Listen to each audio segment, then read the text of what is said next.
Alleluia. Christ is risen. The Lord is risen indeed. Alleluia. Good morning on this blessed Easter Sunday. Glad that you're here. Since we can't be together in person, I wanted to at least be able to share my Easter message with you in this way.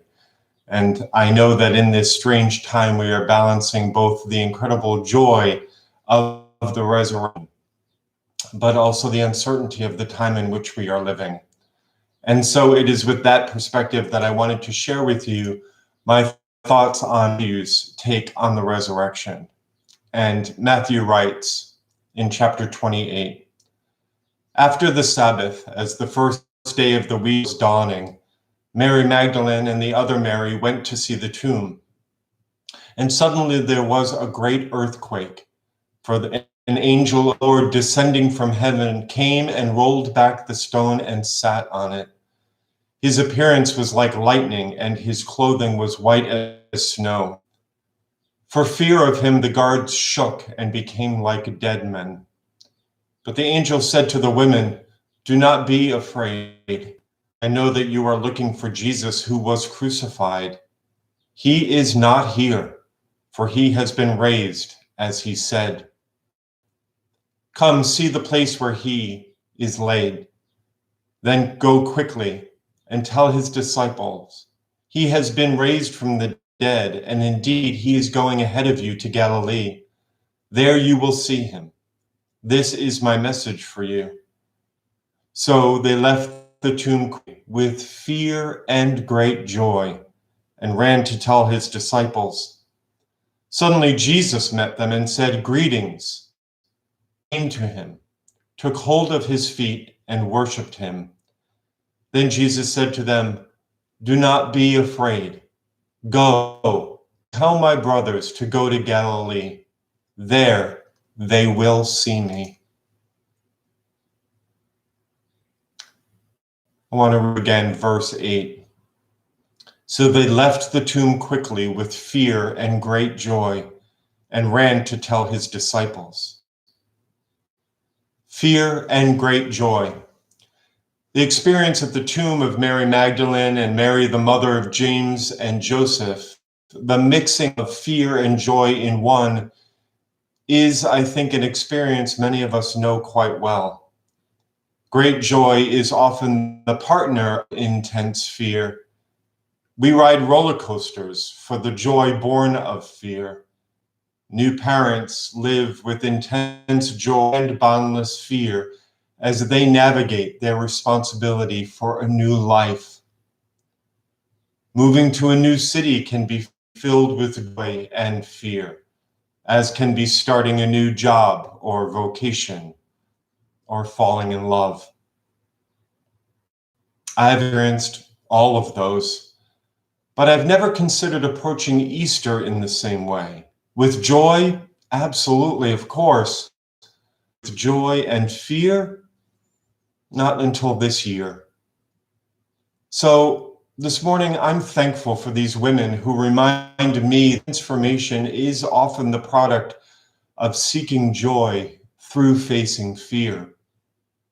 These women, who were the first disciples, they felt joy and fear upon hearing the news that their greatest hopes had come true, that their deepest prayers had answered.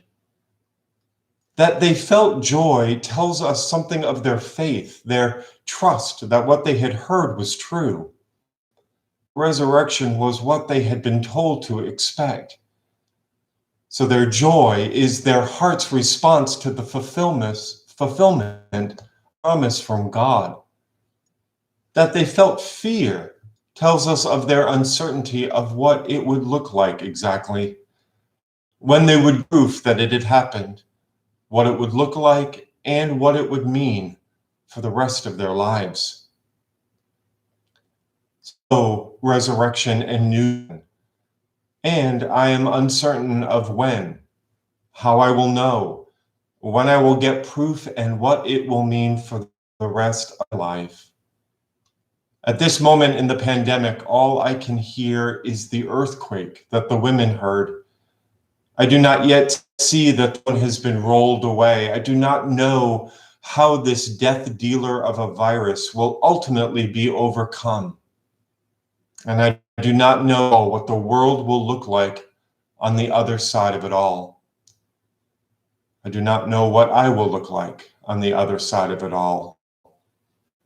Right now, though, I hear the earthquake the women heard, and like them approaching the tomb, I do not yet know what it means. There are tectonic plates shifting under our feet.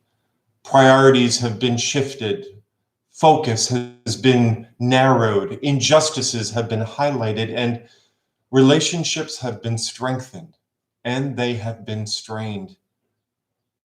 There are many things this earthquake of COVID-19 is rearranging in the world. And there are moments in the midst of it all where my heart feels as though it is the fault line.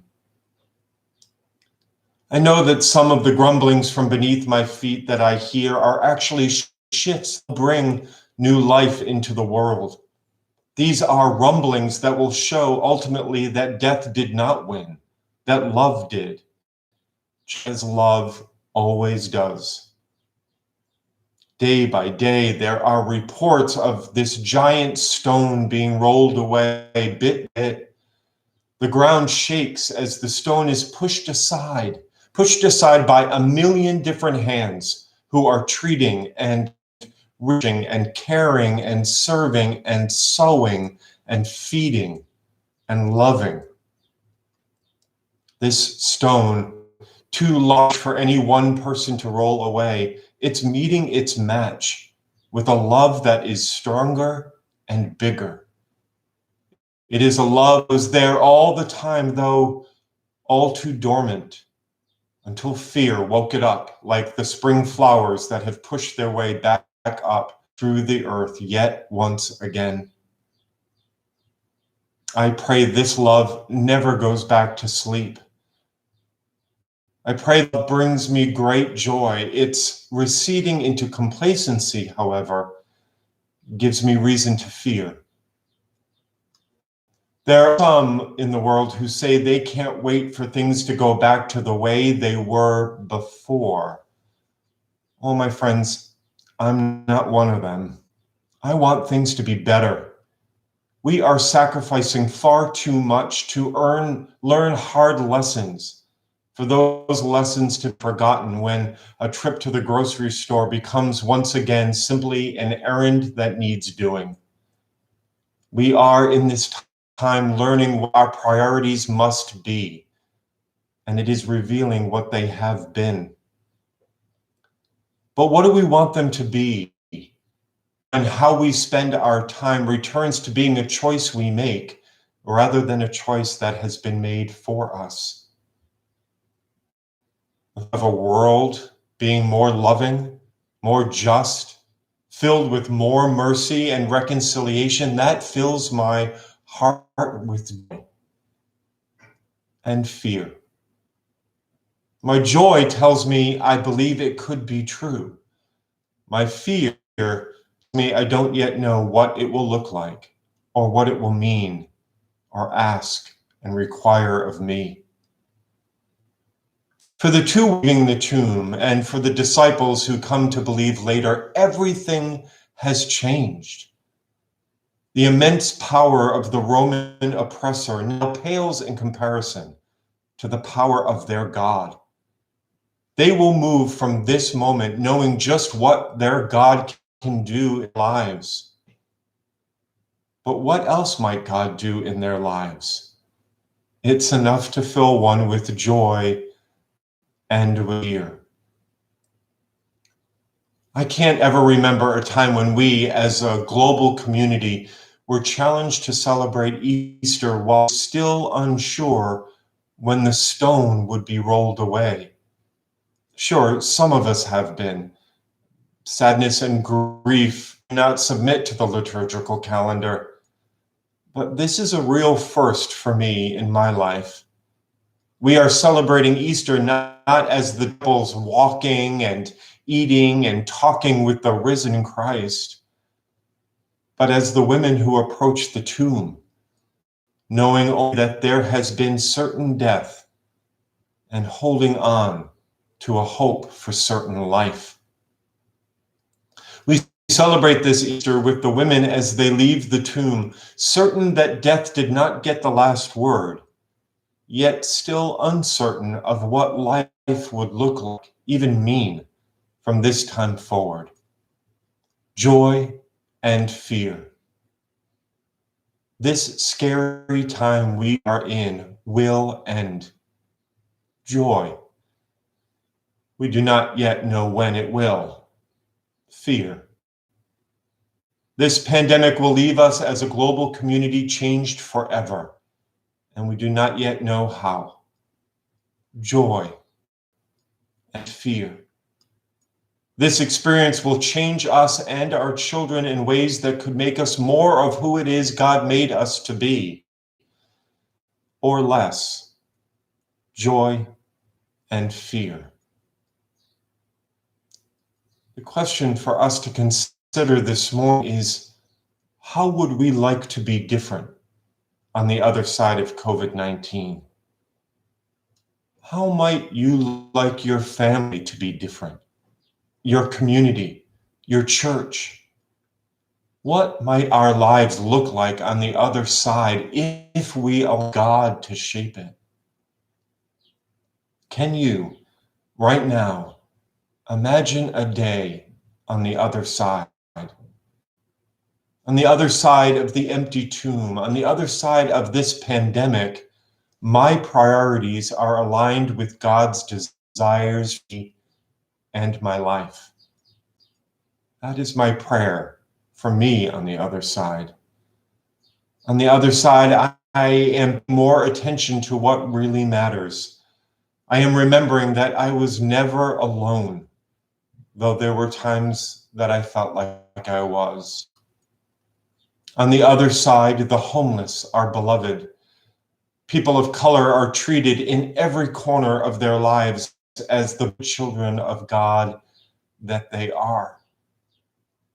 On the other side, people are still saying hi to each other on the street, and we are waiting patiently in line at the grocery store, simply grateful for a shopping cart full of the groceries we came in to get.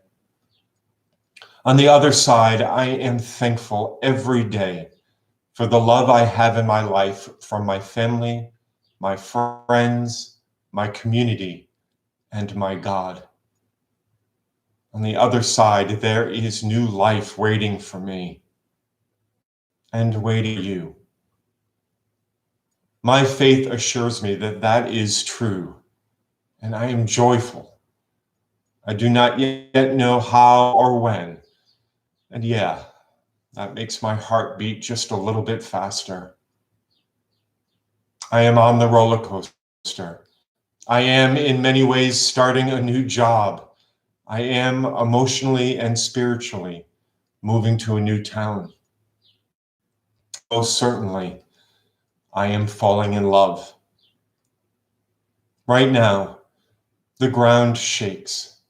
The stone in the empty tomb resists easy removal, but it is moving. Jesus is not held captive. He is risen, just as he said he would be. Alleluia! Christ is risen. The Lord is risen indeed. Alleluia. Easter blessings to you all.